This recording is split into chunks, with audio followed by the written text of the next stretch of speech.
cute armies, Assalamu alaikum. Welcome back to my channel and those are welcome new to my channel.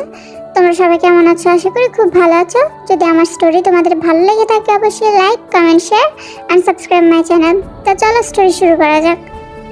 তে বাড়িতে ফিরে আসতে তের মা জিজ্ঞাসা করেন যে টিউটর কেমন ছিল, কেমন পড়ান। তে শুধু ভালো বলে নিজের রুমে চলে যায়, ব্যাগটা চেয়ারে রেখে ফ্রেশ হতে চলে যায়। তারপর ফ্রেশ হয়ে এসেই বিছানায় নিজের ক্লান্ত শরীরটা এলিয়ে দেয়। মাথাটা ভীষণ ধরে আছে তের। আসলে মাথায় যখন কোনো প্রশ্ন আসে আর সেই প্রশ্নের সম্ভাব্য উত্তর আমাদের কাছে থাকে না, তখন মাথা ধরাটা স্বাভাবিক হয়ে ওঠে।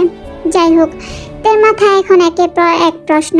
জাঙ্গুক স্যার কেন ওকে পড়াতে চাইল, তাও আবার ব্ল্যাকমেল করে, যেখানে ও নিজেই বলেছিল যে ওর কোনো ভাইয়াকে কোনো একটা বাহানা দিয়ে দিবে। কিন্তু তাও কেন জাঙ্গুক স্যার তাকে পড়াতে চাইছেন, যেখানে জাঙ্গুক তাকে খারাপ মেয়ে বলে মনে করে। জাঙ্গুক স্যার তো ওকে পড়ানোর ব্যাপারটা কাউকে বলতে বারণ করেছিল, কিন্তু তাও কি ও একবার জিমিনকে বলে দেখবে? বাড়ি ফেরার সময় কেই বা ওর পেছনে ছিল। এসব ভাবতে ভাবতে কখন যে ওর দু চোখের মাথায় ঘুম নেমে আসে ও বুঝতে পারে না। তে মা ওকে ডিনারের জন্য ডাকতে এসে দেখে তে অগরে ঘুমাচ্ছে। তা না দেখে উনি চলে যান।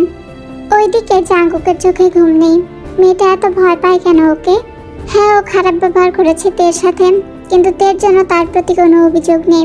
কিন্তু ওর জায়গায় অন্য কেউ হলে বিনা অপরাধে এত কথা শোনানোর জন্য জাঙ্গুককে ছেড়ে দিত না। যেমন জিমিন সেদিন কত কথাই না শুনিয়েছে জাঙ্গুককে।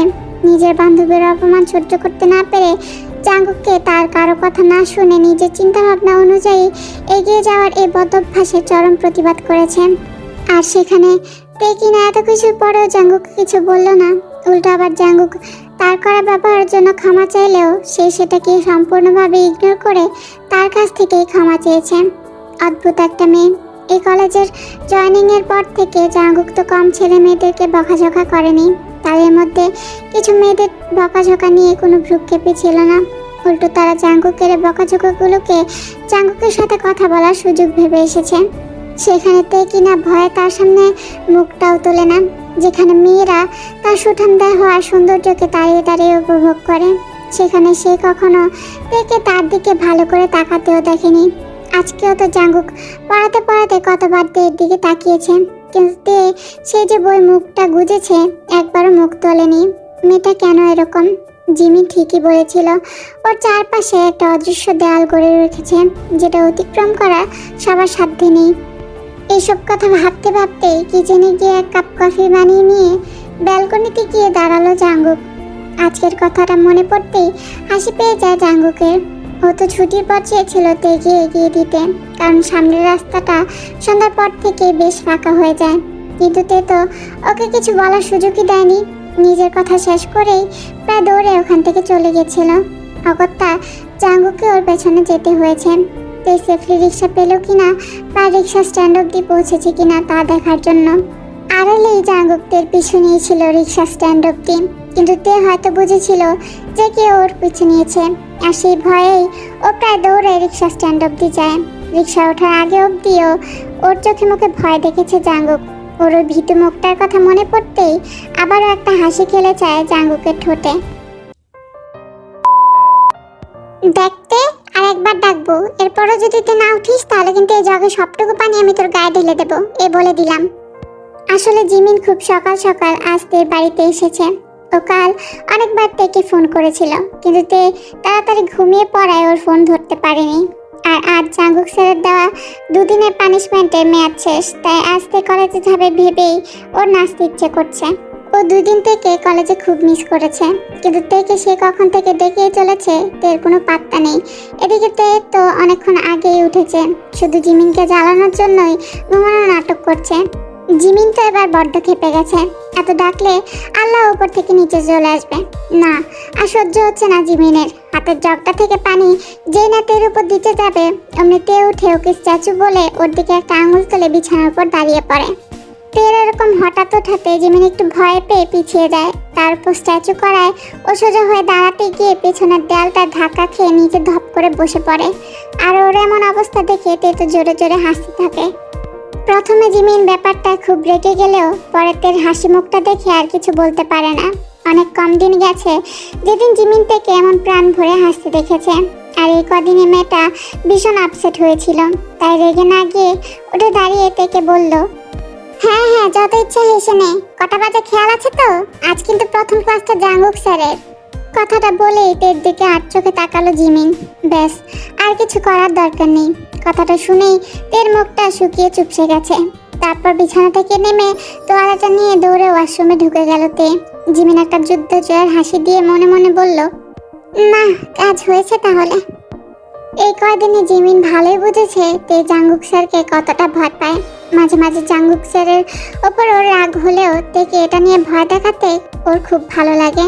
যাই হোক, এরপর তে তাড়াতাড়ি রেডি হয়ে জিমিনের সাথে বেরিয়ে পড়ে কলেজের উদ্দেশ্যে। তে আর জিমিন ক্লাসে বসে আছে।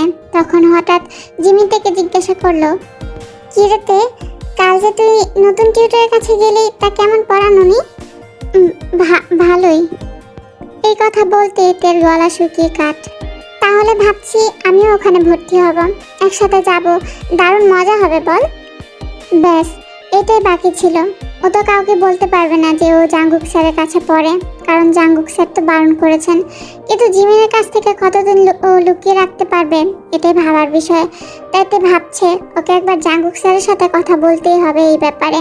দেখে চুপ করে বসে থাকতে দেখে জিমিন আবারও কিছু জিজ্ঞাসা করতে যাবে, কিন্তু তখন জাঙ্গুক ক্লাসে এসে পড়ে আর কিছু বলতে পারে না। জাঙ্গুক ক্লাসে এসে প্রথমে চোখ যায় জিমিনের দিকে, আর তারপরেই চোখ পড়ে জিমিনের পাশে বসে থাকা মেয়েটির দিকে, যে তার দৈনন্দিন আচরণবিধিকে অপরিবর্তিত রেখে মাথা নিচু করে বসে আছে। দেখে দেখে জাঙ্গুকের ঠোঁটে একবার হাসিয়ে আসতে গিয়েও কোথাও যেন মিলিয়ে যায়। মনে মনে ভাবে, কি করছে ও? একটা সাধারণ মেয়েকে নিয়ে কেন এতটা ভাবছে? ও একজন প্রফেসর হয়ে এসব কিভাবে ভাবতে পারে? তারপর জাঙ্গুক চেয়ার টেনে বসে পড়ানো শুরু করলো, কিন্তু কেন যেন না চাইতে ওর চোখটা বারবার তের দিকে চলে যাচ্ছে। কিন্তু সেদিকে তো তের কোনো ভ্রুক্ষেপই নেই। এভাবে পুরো ক্লাসটা কমপ্লিট হলো। ক্লাস করে বেরিয়ে এসে তে আর জিমিন দেখলো কলেজের নোটিশ বোর্ডের আশেপাশে বেশ ভিড়। তারা বুঝতে পারলো না কি হচ্ছে, তাই এগিয়ে গেল নোটিশ বোর্ডের দিকে। কলেজের অ্যানুয়াল প্রোগ্রামের নোটিশ। কিছুক্ষণ পর দুজন ছেলে আসলো। এরা ইউনিয়নের ছেলে, কিন্তু এদের দুজনের মুখটা বেশ থমথমে লাগছে। কিন্তু কেন? প্রত্যেক বছর কলেজের এই অ্যানুয়াল প্রোগ্রামটা ইউনিয়ন থেকে আয়োজন করা হয়, কিন্তু তের এসবে বড্ড বিরক্ত লাগে। অনুষ্ঠান তো ঢের হয়, ইউনিয়নের ছেলেগুলো ডিজে বাজিয়ে মেয়েদের গায়ে পড়ে ডান্স করে, কিছুজন তো আবার ড্রাঙ্ক হয়ে অশ্লীল মন্তব্যে মেয়েদের জর্জরিত করে। এমনকি কলেজের কম বয়সী মহিলা প্রফেসরদেরও এরা রেহাই দেয় না। তো এইগুলো প্রথম বছর এসেই দেখেছে, তাই ও এসব প্রোগ্রামে আসতে চায় না যেখানে ইউনিয়নের ছেলেরা কোনোভাবে ইনভলভ থাকে। প্রত্যেক বছর ইউনিয়নের সাথে দুজন করে প্রফেসর থাকে সবকিছু সুপারভাইজ করার জন্য, যাতে অনুষ্ঠান সুষ্ঠুভাবে পরিচালিত হয় এবং কোনো রকম খারাপ আচরণের শিকার যেন স্টুডেন্টের হতে না হয়। কিন্তু তবুও ইউনিয়নের ছেলেদের হাত থেকে স্টুডেন্টরা রেহাই পায় না। তাই হঠাৎ প্রিন্সিপাল স্যার সবার মাঝে এসে অ্যানাউন্স করলেন যে এবারের অনুষ্ঠান যারা সুপারভাইজ করবেন তারা হলেন বাংলা বিভাগের জাঙ্গুক স্যার এবং কেমিস্ট্রি বিভাগে সেহুন স্যার। আর প্রত্যেকটা বিভাগ থেকে যারা যারা অনুষ্ঠানে অংশগ্রহণ করতে চায় তাদের একটা লিস্ট বানিয়ে যেন ওনাদের কাছে দিয়ে আসা হয়। ওনারা সেই মতো ইউনিয়নের সাথে আলোচনা করে অনুষ্ঠানের একটা ফরম্যাট তৈরি করবেন। এবার তো বুঝতে পারে ওই ছেলে দুটোর মুখের এরকম করুণ অবস্থা কেন। আসলে কেমিস্ট্রি বিভাগের এই সেহুন স্যার হিসাবে কেমন তাতে না জানলেও মানুষ হিসেবে কেমন সেটা খুব ভালো করেই জানেন। কলেজের দ্বিতীয় দিন কয়েকজন সিনিয়র কয়েকটা মেয়েকে র্যাগিং করেছিল বলে ছেলেগুলোকে গোটা কলেজের সামনে কীভাবে মেরেছিলেন এখনো মনে আছে তের। অন্যায়কে সেহুন স্যার কখনো প্রশ্রয় দেয় না, আর জাঙ্গুক স্যারকে তো এই কয়েকদিনে ভালোই বুঝে গেছে তে। তাই এবারের অনুষ্ঠানটা যে খুব ভালোভাবে হতে চলেছে তাতে কোনো সন্দেহ নেই। হঠাৎ জিমিন বলে ওঠে, এবারে তাহলে অনুষ্ঠানটা বেশ ভালো হবে, কি বলিস? তাহলে এবারে আমরা অনুষ্ঠানে অংশগ্রহণ করবো, ঠিক আছে? জিমিন বেশ এক্সাইটেড হয়ে কথাটা বলল। হ্যাঁ, তুই করতে পারিস, তুই তো ভালো ডান্স করিস। আর এবার আশা করি ইউনিয়নের অসভ্যতামিগুলো আর সহ্য করতে হবে না। হ্যাঁ, সে না হয় ঠিক আছে, কিন্তু শুধু আমি কেন? তোকে অংশগ্রহণ করতে হবে।